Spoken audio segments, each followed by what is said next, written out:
Exclusive Storm Tracker Doppler weather with meteorologist Chase Ward.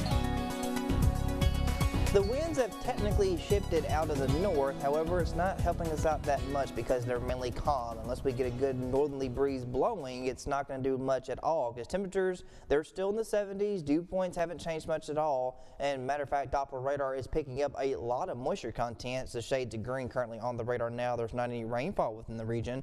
Here's looking at the Tower Place Tower camera in Monroe, where it's also a little bit hazy out there due to the fact how high these dew points are. Skies are going to be mostly clear and temperatures will continue in the 70s and then be reaching into the 80s once that sun gets a little higher up in the sky. We're at 77 degrees now at the Monroe Airport. Winds are calm, dew point 75.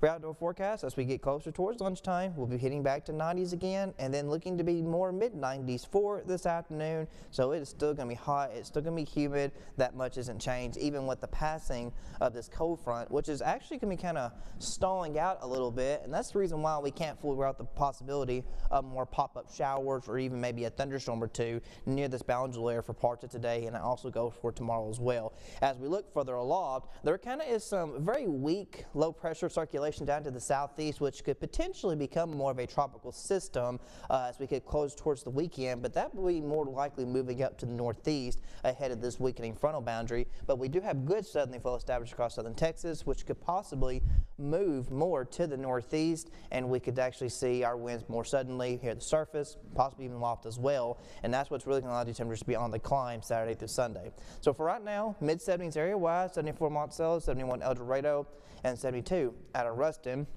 Honestly, dew points haven't changed much. I'd say the only dew point that's probably gotten any better would be Monticello. You're literally 1 degree away from 69, and it seems like a lifetime ago where we saw dew points in the 60s. Forecast highs will be pushing into the mid-90s. Heat index still upper 90 to lower 100 range for this afternoon, but it should remain just shy of actual heat advisory criteria, so some good news in that regard. But it's still very warm. It's still great out there, so again, make sure you're still staying hydrated. Patchy thunderstorms are still possible, more for tomorrow, and that's been going to Friday for the 4th.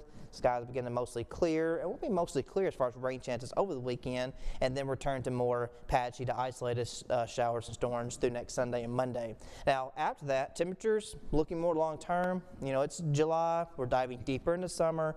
They're still going to be in that 90 range, probably mid-90s, throughout a good chunk of next week.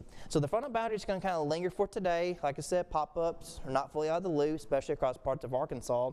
And then as we go into Thursday, the frontal boundary will start to weaken out, and as it kind of does, we kind of have this line of pop-up thunderstorms once again. The high pressure kind of weakens and starts to shift off to the east, and that southerly flow across Texas starts to move into our region, helping things to warm up. So not all places will really get any rainfall today, but again, if you happen to see a pop-up shower or a thunderstorm, it will be relatively brief. Notice these winds are still kind of out of the northeast, but if they do pick up at all, maybe as best as 5 to up to maybe 10 miles per hour if you can get that high. So it's not doing a whole lot of good. So as we go into tomorrow, patchy thunderstorms, mainly close to near the I-49 corridor, Ruston, Winfield, down towards Alexander and Natchitoches, you can see some activity, but any heavy pockets of rainfall we do see, at best probably a quarter to maybe a half an inch, but that'd probably be the most we'd ever see within parts of our viewing area. So after the 4th, these temperatures are on the climb through next week. We're still in the mid-90s with chances of patchy thunderstorms Sunday through Monday.